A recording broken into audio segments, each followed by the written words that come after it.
So, what's up mga ka-hybrid? So, ngayon nasa huling part na tayo ng ating Solid tutorial series at ituturo ko sa inyo ngayon kung paano laruin ang tinatawag na ang card game na Tripix.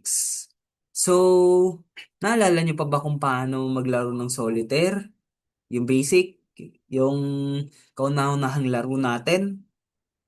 Kung naalala niyo yun, parang ganun ang laro natin. Pero ang pinagkaiba ngayon, ang magiging galaw natin ay paisa-isa, pero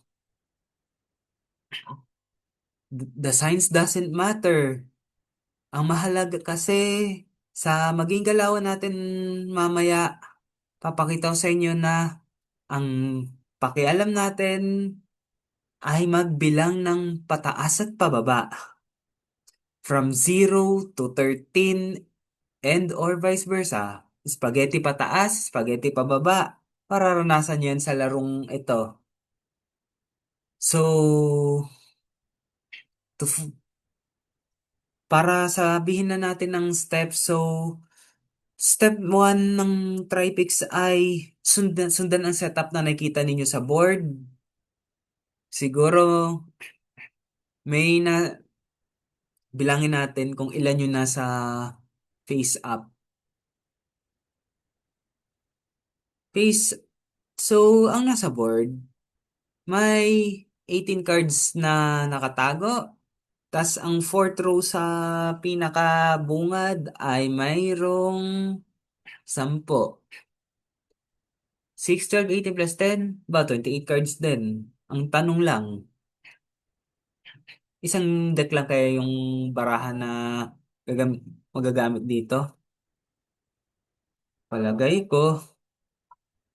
So, ang pwede nating galaw sa Tripix ay one higher, one number higher, or one number lower.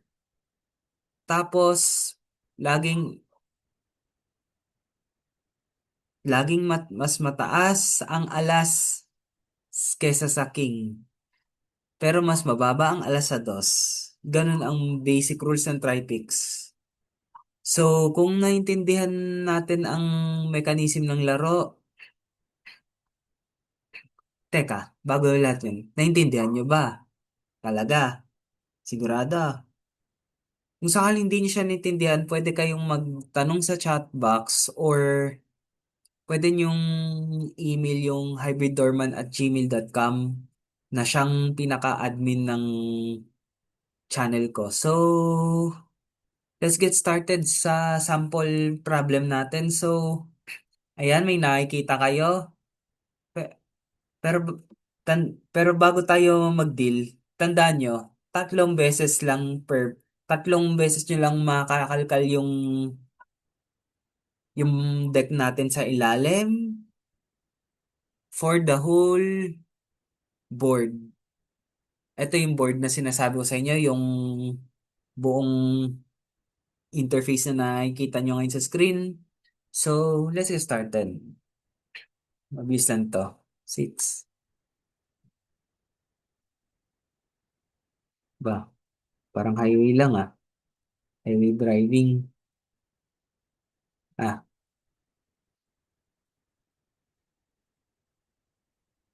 ba.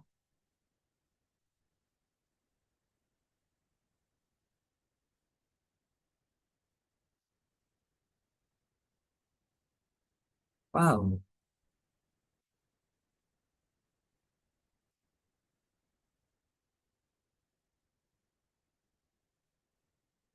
Ba, bilis natin ah. Dalawa na lang tayo agad.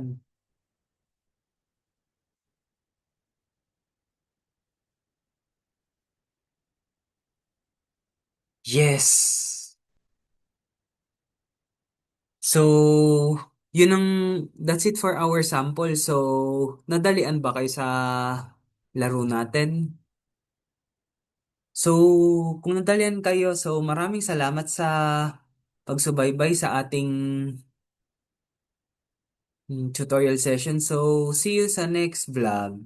Goodbye, guys. Have a great day.